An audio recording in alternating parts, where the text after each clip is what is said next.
Hi, and welcome to the Hancock Creative Podcast. I'm Shawn Hancock. And I'm Missy Hancock. And I'm Vinton Bain. Today we're going to talk about elitism and the nasty people who do it. Those jerks.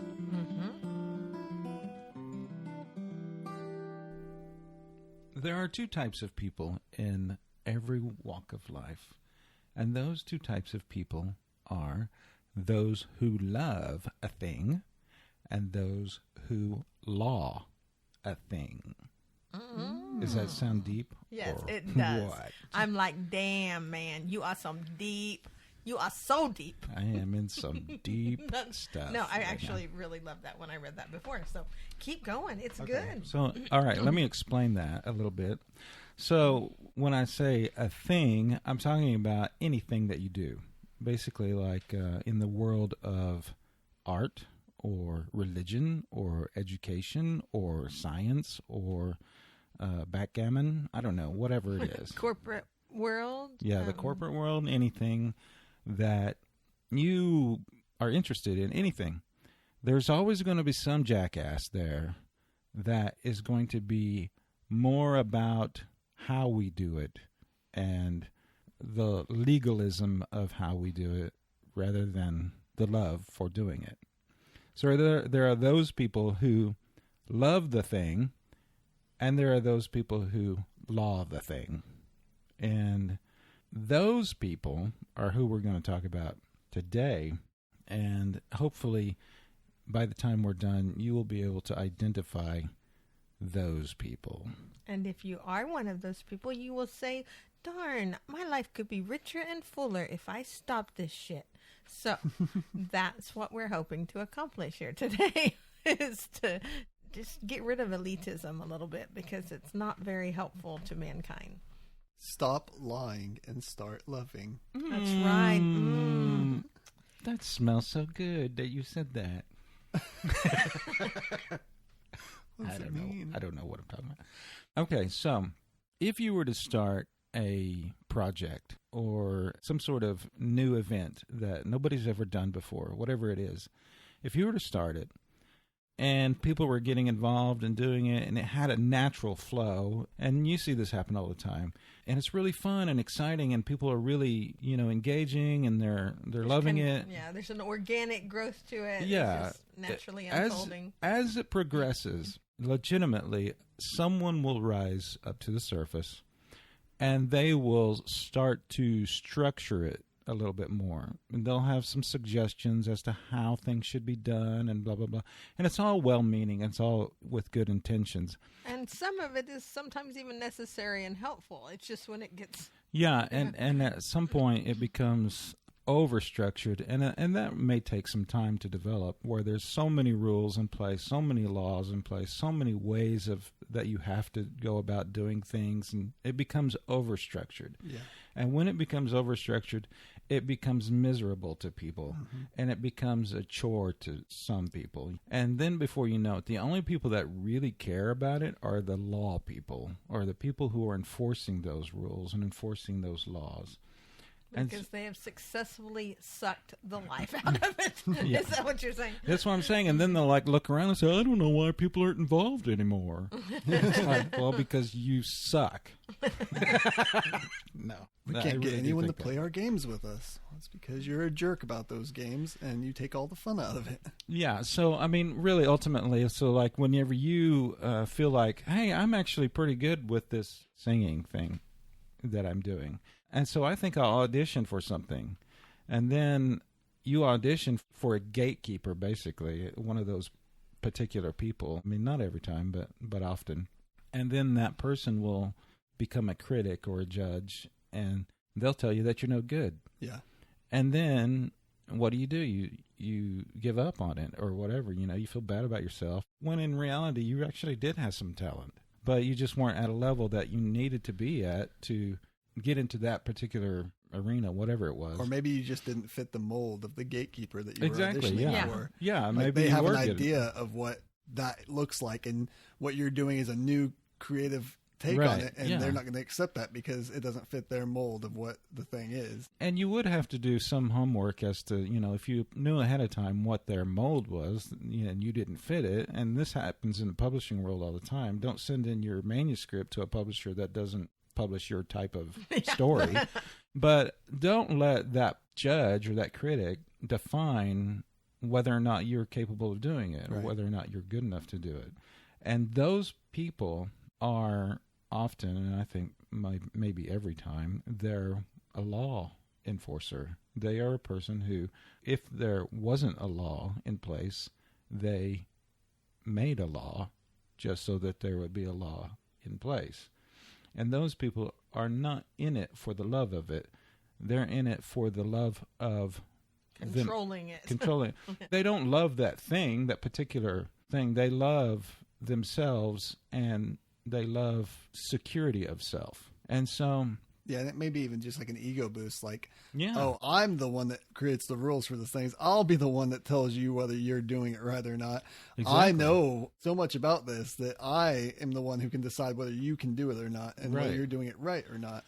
And to the point that they find so much pleasure in that role that they are no longer participating in the thing. Like, they may no longer sing, or they may no Yeah. longer write, or they may They no just longer judge play. They're just become judge and critics, and they're no longer participators in that particular thing. Yeah, and I feel whatever like it in was. that role, if that's the type of thing that happens, you get disconnected from the thing completely. And as the thing grows and evolves, you stay old and stuck in the past with the thing, and you have no idea where it's going and what the new generation is doing with the thing. Yeah. Yeah, well, that's true. And then there's no creative progress. There's no creative growth whenever you have naysayers who are always stopping people from progressing or growing or evolving. And so those people, those artists who are loving the thing, they have to ignore those people, and they have to continue to do what they do despite what critics say. And then after they've gotten a lot of popularity or whatever, then the critics come around and say, oh, they're the greatest thing ever. And it's like, well, where were you in the first place? And so those people You were are trying always, to keep me out. That's where you were. yeah, those people But are it didn't often work, and so- behind progress. And so I keep saying the thing, but using art examples. But we see that a lot in religion, and we see that in science and other avenues, Sure. other walks of life. Politics, Yeah. definitely. And there's people who are like genuine, who are real believers in the thing. And then there's people who are pretenders. They're fakers. They're pretentious people. Yeah. And they're not really in it for the love of it. They're in it for the law of it, because it somehow makes them feel important. And I don't mean to keep repeating myself, but I just want to make that point, over and over again. And one more time. Yeah, and I think there's different levels to it. Like, we all have a little bit of both in us. Oh, yes. I think as a fan of comic books, Mhm. I've seen all my friends, and myself included, be the law type person when Yes. someone's discussing comic books. Like, no. Well, issue 43 says. Yeah. And I think you could actually rename these people the actually people, because it's whenever you bring someone up like, oh, I Actually. love Wolverine. I love the way his metal skeleton does this thing. And they go, actually. Yeah. That is Let true. me inform you how you're wrong about that thing you love, and how I'm better than you in knowing it, and you should just probably quit reading comic Just books. stop Get out of altogether. here. You're Well, just a beginner. I read a short story today by Rainbow Rowell that was only published in the UK, and that's right, I am special and managed to get a hold of a copy of it. I'm not really not special, my friend is, but she loaned me her copy that she got hold of. But it was so funny because it's a scene with these Star Wars fanatics who are standing in line, and the male character perceives the female character to be like just a more of a popular girl clique, and he is literally offended that she would come stand in the Star Wars line like a diehard fan because she doesn't qualify. But anyway, that probably didn't have anything to do with it anything, does. but I thought about it. It's Yeah, like we exactly. managed to want to keep people out, and I just think instead of like when someone who doesn't fit the mold of what we like wants to join in, then we're like, I'm not sure you belong here. I Yeah. should probably keep you out. I don't know how much you guys know about this, but that's actually a big thing in the video game community with the gender specifically. Really? There's a thing called Gamergate where girls started playing video games that became a thing where video game people were listening to the female population now because there's such a huge percentage of who's playing video games right now, Right. that they were like, okay, let's listen to them and see what they have to say. And a bunch of male gamers were like, well, they're just noobs and they don't know what they're talking about and they shouldn't be playing video games anyways. So they started like attacking these people online, bullying them to the point where it got so bad they were giving out people's addresses and going and physically doing things to them. Oh my and like gosh. Felicia Day is, I mean, you know who yeah, Felicia yeah, Day yeah. is. She's Yeah. a big person in this. And she just wrote a blog saying, hey, can we have some peace in this area? And, you know, we're all gamers. We're all united under this thing. And they put her address up and people were coming to her house. Oh my! Like showing up in her gosh. house. She had to like call the police and get like all sorts of legalities involved because of this thing. And it's still to this day a big thing that people are doing. They call it doxing. And it's just because girls want to play video games. And there's such a big population of girls wanting to play video games. And there's guys out there who are so elite that they're like, oh, girls can't play video games. This is a guy thing. This is my thing. And they don't know what they're doing. And they're going to ruin my thing I love. Yeah. And it's like, they're not going to ruin the thing you love because they love it too. And you just law it. Well, you yeah. just want to be a You- gatekeeper. And what's going to happen is that eventually, of course, the women will get into it, just like they did when they were not allowed to vote, but now they can. They will get into it, and everyone will love the fact that they are in it. Yeah. You may be familiar with the book Les Miserables by Victor Hugo that was turned into a musical and also a movie or two. I don't know. You may know it by a million other ways to mispronounce it.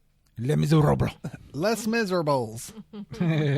Anyway, in the story, which is a great story, there are two characters, Jean Valjean and Javert. You just really like saying them like that, don't you? Javert. How do you want to say it? No, well, that's good. No, I'm not. You gonna say no, it? no. I mean, if I was going to try to pronounce them, I would say them wrong, but I would at least go with some gusto. Well, you were going to say Jean Valjean and Javert. Javert. Javert. Javert. That was it. I like Javert. that Les Miserables book with that Jean Van Gene guy and Jean the Javert. Valjean and Javert. Javert. Okay, I was not going to. I just thought it was. I just thought you had that look in your eye, like you were going to say it. No, because that sounds like a hick, and I'm not a hick. Keep going. Okay. Okay, so anyway, I like these two characters because they are quintessentially these types of people that we're talking about today. I believe, anyway. One is Jean Valjean, a criminal who was released from prison, and he turns his life around because someone shows him mercy. Someone shows him a little bit of grace and a little bit of love, and it just changes his life dramatically. And he becomes that person who gives mercy and love and grace to humanity. So his perspective of life is that humanity needs mercy. And on the flip side, Javert is a person whose emphasis is the law. And he is a policeman, and he enforces the law, and he shows no mercy to anyone. And the law is always right. The law is righteous, or whatever you would say. So he is always in pursuit of Jean Valjean because Jean Valjean is actually breaking the law because he's kind of living off of a stolen identity. He took on a new life, and he doesn't check in every week and do all the Right, the things that he's things, supposed to do, right. And so But so he instead, became a becomes different person. productive part of society, and Yeah. damn him for it. Okay. You're right. Well, so here's an honorable man doing a great deed to the world, but he's broken the law, a minor, ultimately a minor law, and Javert is wanting to hold him accountable to it because the law is of utmost importance. And so his outlook is that mankind needs the law. Mankind's greatest hope is based in the law. And so every minute detail of the law is going to be upheld, according to him, because I guess you could say that law is salvation. Law is the savior of his world. It's or the whatever. utmost good. Yeah. And it's not. And I think he learns this lesson. He doesn't know what to do with his life, so I'm not going to spoil the ending. But anyway, that's the conflict in his own personal life, is that he's witnessed a person who has broken the law, but yet is above that law because he's an honorable and merciful and loving person. And this is very confusing to Javert. But these iconic characters are people in real life, in one way or another. And we're not living in those extremes, but the choices that we make are, we can live a life of Jean Valjean, full of mercy and grace, or we can live a life of Javert, where we're holding other people accountable to a law that's really kind of insignificant most of the time. Yeah. And so another example of that is a biblical example of when we see in the Gospels, we see this conflict between Jesus and Pharisees and Sadducees. The Pharisees and Sadducees are keepers of the law, and they end up causing the most torment in Jesus's ministry, I guess you could say. I don't know. But they're a real thorn in the side of humanity, in my opinion. Because I see these people are still around today. So Jesus is, if you read Matthew chapter 23, there's a whole slew of where Jesus just like unleashes on them. And it's one of my favorite chapters. Because it's like justice. It's like, you tell them, Jesus. So, he points out that they are like, and I'm paraphrasing because I'm not quoting exactly, but he points out that they will like put these ridiculous burdens on people because of the law, and they're not willing to lift a finger to help these people carry these burdens. And he calls them whitewashed tombs because, on the outside they look clean and pure or whatever, but on the inside they're full of dead men's bones. Yeah. So these are people today, and they're in every walk of life, but you can really see them in the church. And they're the people that have ruined religion for everyone. And ruin everything, really, in my opinion. But Jesus warns his disciples, and he says, do not catch the Pharisee yeast. And I think it's interesting that he uses the word yeast, because yeast blows, it expands bread, it grows and inflates. And so like the same way that your ego might inflate or your head might get big or, that sort of thing. It's just sort of this imagery of expansion, like I'm more important than I actually am, or a pretentious sort of thing. And I think it was appropriate. But the disciples, of course, don't understand what he's talking about. They're just like, well, you're talking about the bread that we just fed people? No, I'm not talking about that bread. Well, and the way he says it makes it sound like an infection. And so it's like this expansive infection. Yeah. It's like it ruins everything it touches. It just keeps growing. Don't get near it. Yeah. Don't let that infect you. Yeah, and I think we're all in danger of letting that infect us if we're not careful. But I think it comes down to this. This is the most important part of this whole thing. Bum, bum, bum. It comes down to love versus fear. Mm-hmm. And we've said that previously, I think. Over and over. But it's like, if you're making choices based on love, then you're going to be living a Jean Valjean sort of life. If you're making choices based on fear, you're going to seek security. And that's going to mean that you're going to need laws in place. And so then you're living a Javert life, and you're going to hold people accountable to those laws, and you're going to become a judge, and you're going to become a critic, and you're going to become, an elitist, and blah, blah, blah, all that. Yeah. And you're going to make all the fun things into a chore. Because you take all the fun things that you love, and you're afraid somebody's going to ruin them by loving them. Yeah. And you become the person that you're afraid of. Yeah, mm-hmm. Well, yeah, that is true. Exactly. You become the one ruining it. Yeah, that happens over and over and over again in every walk of life. Yeah. And, I mean, I think that's not to ruin it, but that's what happens in the end of Les Miserables, is he realizes that he's the one that's ruining things. It's not the other guy that's ruining the things. He's the one that's ruining things. Yeah. And that's what he can't live with. When you come to realize, oh, that thing I was so scared of, that thing that I was afraid you were doing, I'm the one doing it. Yeah, if you're lucky enough to see yourself, you know. Very rarely, I think, does that happen. But when you come to that place, you have to switch sides. Yeah, you have a decision to make. You either continue to hang on to the law, or you hold to mercy and grace. And I think that's the key to our avoiding this, is to realize we can't maintain the law or whatever. We all need some mercy. We all screw up. We're all not good enough. Yeah. We all need a second chance. Yeah, I think it applies even to a bigger degree, where like we could specify and say, oh, you have the gatekeepers of singing, or the gatekeepers of comic books, or the people who think that they have all that together or all this together for that. But then you also have the people who say that, oh, well, you can't like My Little Pony and be cool, because I'm the gatekeeper of what's cool and what's nerd, and I'm the gatekeeper for that. Yeah. So you can't think that's cool. But the truth of it is, love what you love. Yeah.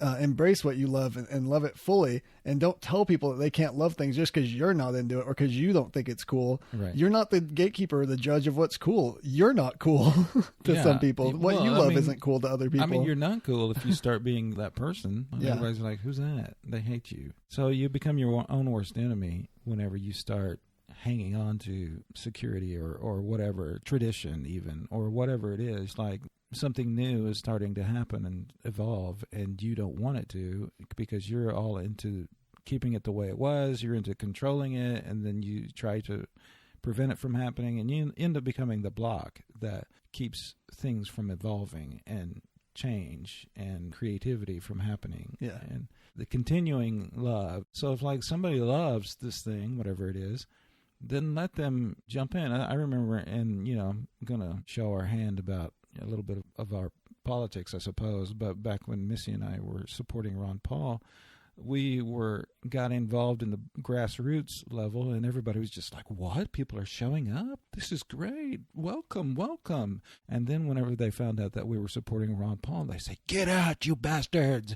And they were completely turned sides and started to defend and protect what was theirs, what they had previously thought of was theirs. And it's just like, I'm sorry, but I thought this political process was all of ours. Yeah. So they started to defend and protect their territory, and it was an ugly, ugly scene. Everyone is completely welcoming until they realize you're not completely like them. You're not a clone, and you're not subservient of theirs. And you're like, oh, you're different than me, and you have different ideas? Well, that doesn't fit in my spectrum, and you're not falling under my rules, so you should leave. Yeah. Because you're no longer cool, and you're no longer accepted by my group. Right, exactly. That's how... Because you're not following our rules that we just made up because we're the gatekeepers. Okay, so I have a little list, and it's, take it or leave it, I don't know, of how you can avoid becoming these law people. When we were talking about this last night, we were going over all this, and I said, but see, when we're talking about the elitists, that there's like someone who's going to listen, and they're going to be like, oh shit, that's me. And I really don't want anyone to feel like it's hopeless, but I'm just like, gosh, can you even change? Can you even change when you're like that? And Shawn was like, yeah, I was like that. I was like, oh yeah. I was a real religious prick. I'll just say that. I'll confess that. And I've completely become probably not religious.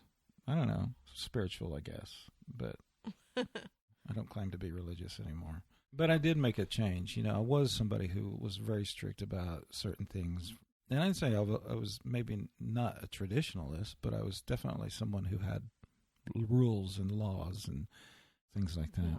What I see a lot of times in elitism, especially in the arts, it seems that there'll be this group of people, and sometimes there'll be a perception because we've really been trained by society and by just references and everything else to kind of think that arts communities are snobby or they're aloof or they're elitist. And so there's times when I've made a judgment call on an artsy group of people that I didn't know and think, yeah, well, they're probably those kind of artists who are, exclusive. And first of all, don't do that because they're often not. And it's just that you don't know them and you think they're cool and you're looking from the outside looking in. And so you've decided something about someone that isn't fair. But sometimes there are groups of people that get really elitist about things. And honestly, I think a lot of times that all the stuff we've talked about, all the stuff Shawn's mentioned about controlling and all that is absolutely what's happening. And that is absolutely completely born in a lot of people out of their fear that this thing is going to be it's not going to be treated right. It's not going to be treasured enough. And I know we've already talked about all this. I haven't verbalized it, I guess, but I just want to make the point that you can go back to your original love for something. If you've crossed over that line from love to law, you can easily go back. You can easily, say, oh gosh, this isn't fun anymore. And it's because I'm trying to control everyone. It's like I've embraced the law of this whole thing more than my love for it, and you can step back, and we always can make a brand new choice today for how we're going to behave and how we're going to manage our behavior towards others. And I think it's important to remember that no one starts off as the complete gatekeeper jerk of a person. It slowly happens because we all have it in us. We all slowly have this thing we have to fight, and we have to recognize it on a daily basis that, I'm starting to become an elitist in this, and I need more grace, and I need to let more people love the things that I love and be more easygoing about this. And they don't start there. We have to always watch that in ourselves as well, because we all have the tendency to go toward it a little bit. And it's actually, if you let the pendulum swing the other way, it's just as bad.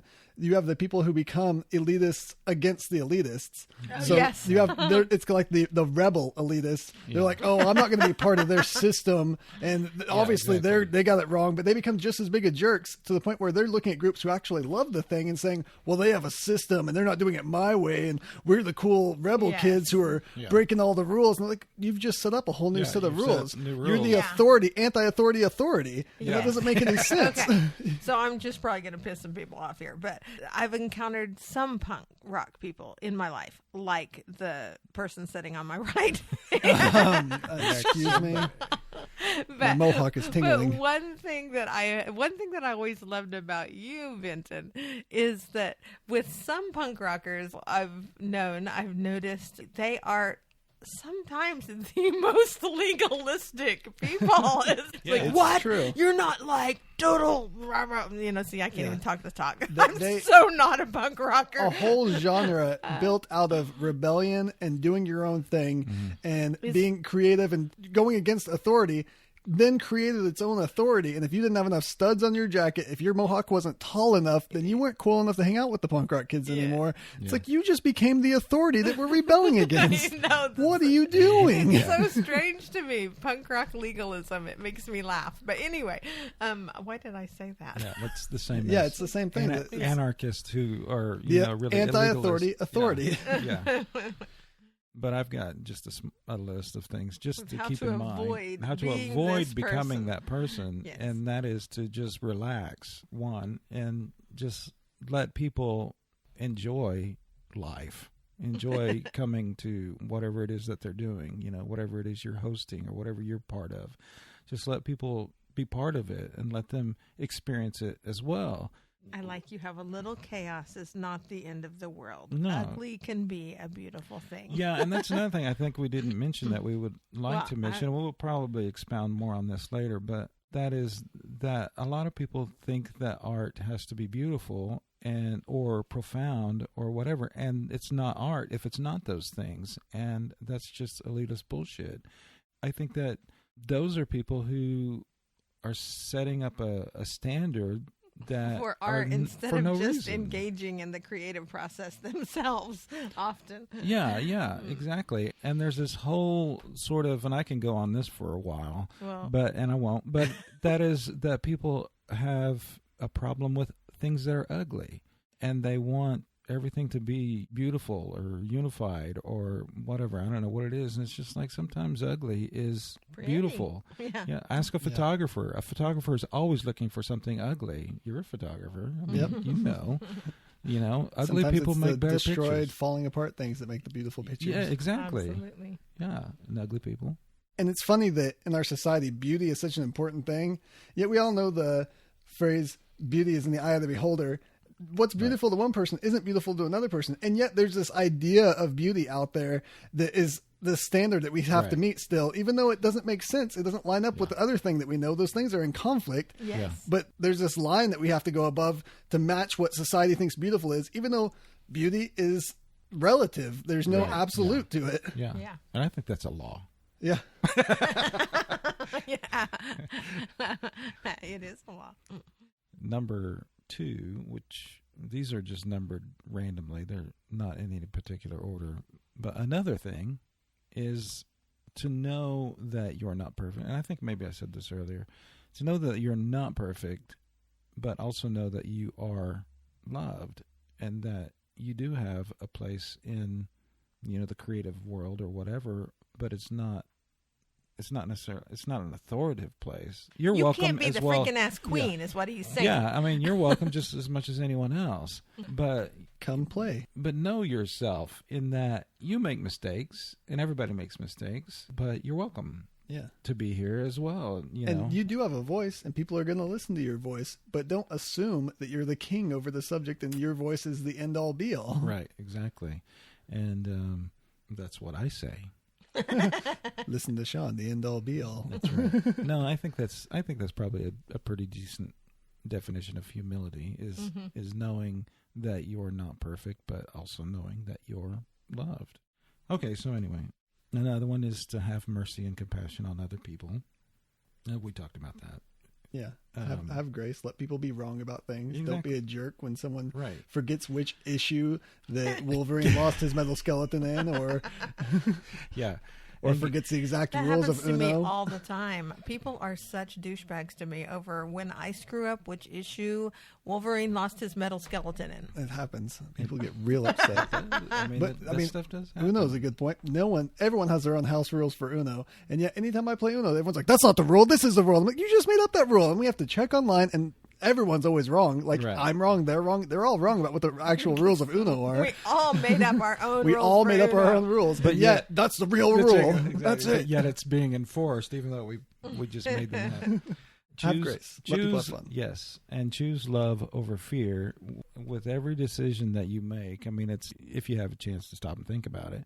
But if you are hanging on to this because it's a security blanket, it's tradition, it's because it's what you know and you're afraid of losing something, then you're making a choice based on fear. And you're limiting your life. I Yeah. mean, whenever we make those choices, we think we're hanging on to security. We think we're keeping things solid. We're keeping things right. And all we're doing is blocking something wonderful from happening in our lives. Yeah, if you are saying we can't let them do this thing because they'll destroy it, ask yourself, am I the one that's now destroying this thing? And the answer is yes, you are.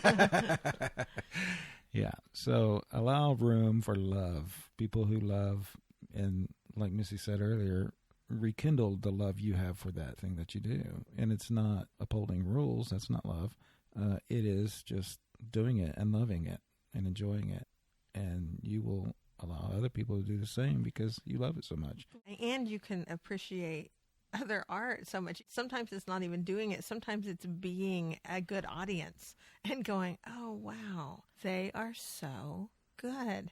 And it is so healing to yourself to appreciate someone else who you maybe were jealous of before. And you're feeling like, oh my God. And sometimes it's like, especially I think as people get older, newbies are coming in and they're like, killing it, and it's like, oh man, they're so good. And it's easy just to say, well, I should just give up now. Well, yeah, and this jealousy that you would have is based in a fear of losing your place, or losing your importance, or losing your ability, edge, your edge, yeah. And so basically to love is sometimes to really just let yourself love the art enough that you can enjoy whatever this new thing is rather than judge it. Right. And then something you like to say all the time is live and let live. Mm-hmm. You didn't make that up, but I did. Actually, I think I pinned that. You think you took the James Bond theme, live and let die, and you changed it. You switched it, didn't you? That's what you were. Surely Missy made that up. I think so. I mean, I don't think I've ever heard that before this. I made up says do unto others as others do unto you also. Did you make that up? I made that up. No. So sorry. anyway, that's a phrase that you like to use, and I think it's very valuable, is to just let people live their life. Enjoy people for the weirdness that they are. That doesn't have to be you. Yeah. Yeah, you have it written down, let people be, and that reminded me of, being around families a lot, and being around children a lot, and being the types of friends that I have. We all play board games and do these type of things. A child will often pick up a board game and start making up his own rules to that board game, and another child will come along who knows the rules and go, "You're not doing it right. Yeah. Let me show you the rules." And usually one of the parents has to go, "Hey, why are you enforcing those rules? Is he having fun? Yeah, but he's not doing it right. Well, if he's having fun, let him have fun. He doesn't need to play by your rules. Yeah. If he's having fun, let him have fun. He's not hurting you by having fun and not following the right rules. Yeah. And I think that's something that adults really need to learn for themselves. It's not just for kids. Yeah. That's for adults. Let them, if they're having fun and they're not hurting anyone, let them have fun. Don't force them to follow these arbitrary rules you have because they're not doing it right. Exactly. It doesn't matter. They're having fun. And they're going to do something creative and probably come up with something better than you did in the first place. That's why new board games are coming out all the time, because they looked at those rules and they said, oh, those rules are not the funnest way to play this game. I'm going to come up with new ones. And they would have never done that if someone would have said, oh, you're not doing it by the original rules. Well, that happens all the time. I mean, that's how the games evolve. And, Yeah. you know, and we progress through life is by changing the rules. Okay, so also start thinking for yourself. And I would like to point out that you come across these people in, I don't know, the service industry of some point, like a clerk behind a counter, where they say something like, I'm sorry, I can't do that. That's against our policy. And it's something so simple. You're like, I know you could just do this. It's right over there. Just walk over there and get it. That's against our policy. Whatever, you know, I mean, it can be so simple, and they refuse to do it because it's against the policy. Which I will say, that might be frustrating. But I've been that employee who had to uphold policy because I would get fired if I didn't. And I've had a customer scream in my face, you're just a robot. You won't ever just do anything to help anyone out. I'm like, I literally can't do what you're asking me to do because the computer won't let me. Yeah. And it's like, maybe ask a manager next time instead of yelling at the guy behind the cashier, the 20-year-old kid who has no authority in the store whatsoever. Yeah. But well, I mean, to a certain degree, that's definitely the case, is that you would ask for a manager. There's plenty of times when that situation applies where it isn't store policy. It's just someone's so afraid of everything that they will not use common sense. And I think that's what you're talking about. But be nice to people. There's plenty of opportunities for someone who is an authority who could do that thing and just say no because that's not the way almost things made are this done. kid cry one time because oh my god, because he was like so this we was were doing not one of his finer moments. No, but we were doing a prepaid phone service at the time. Yeah, and then this kid kept saying that I owed him money or whatever it was. I can't remember his terminology, but he was saying, oh, I was past due. And it's like, I'm not past due because this is prepay.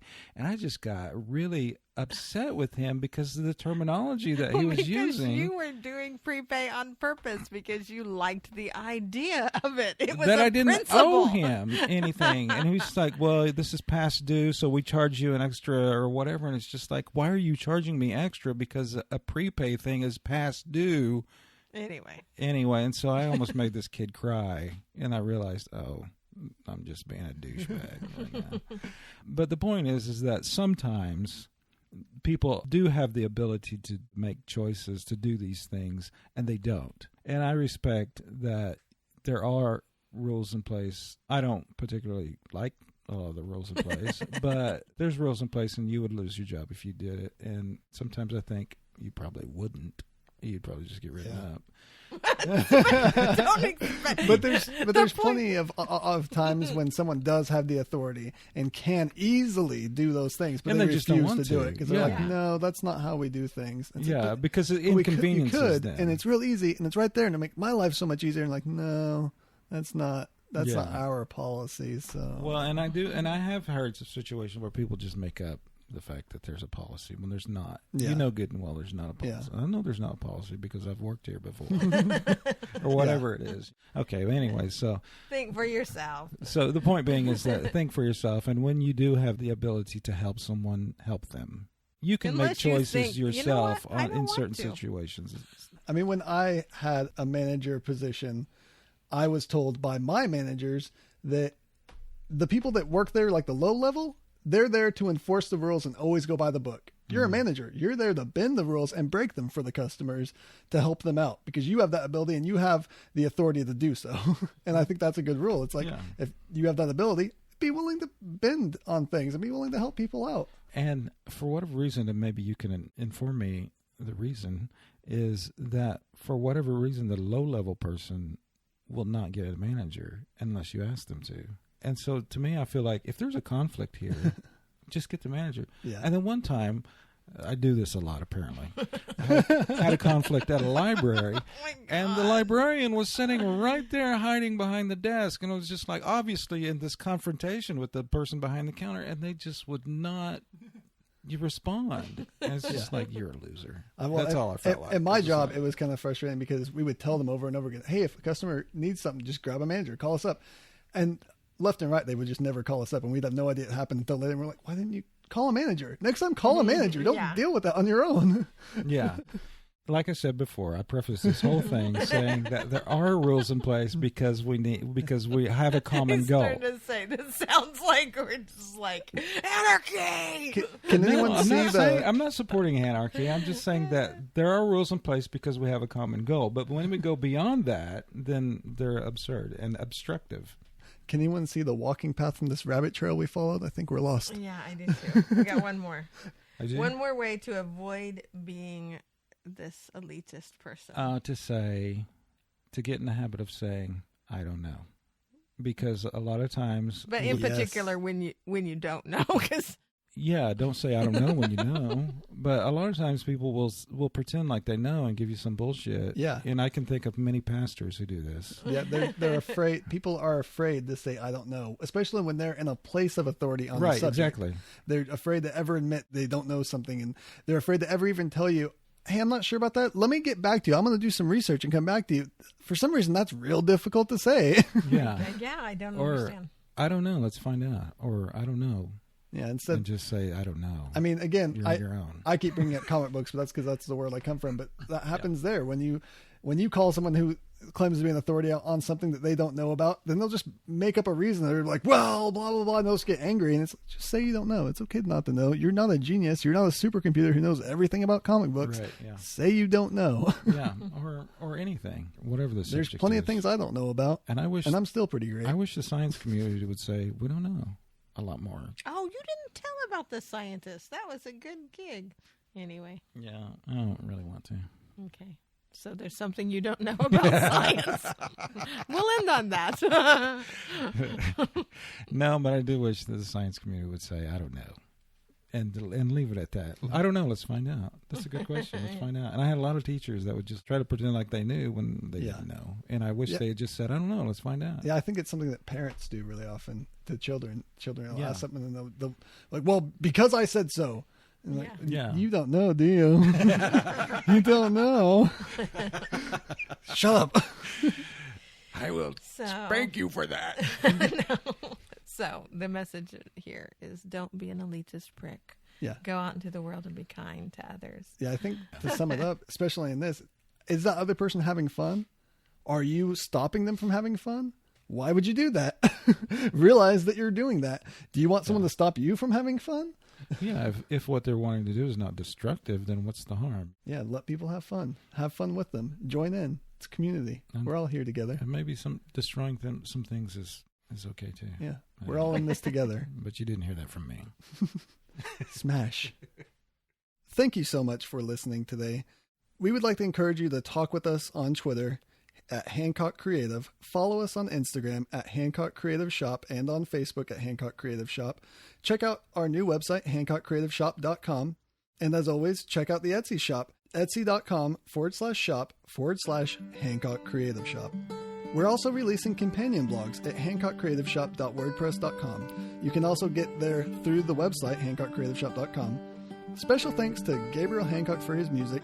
Listen to more at GabrielKnight.bandcamp.com. This has been a Graphomania production. If you would like to hear more podcasts, go to graphocast.com, GRAPHOCAST.com. Follow us on Twitter at Graphocast and like the Graphomania page on Facebook for news and updates.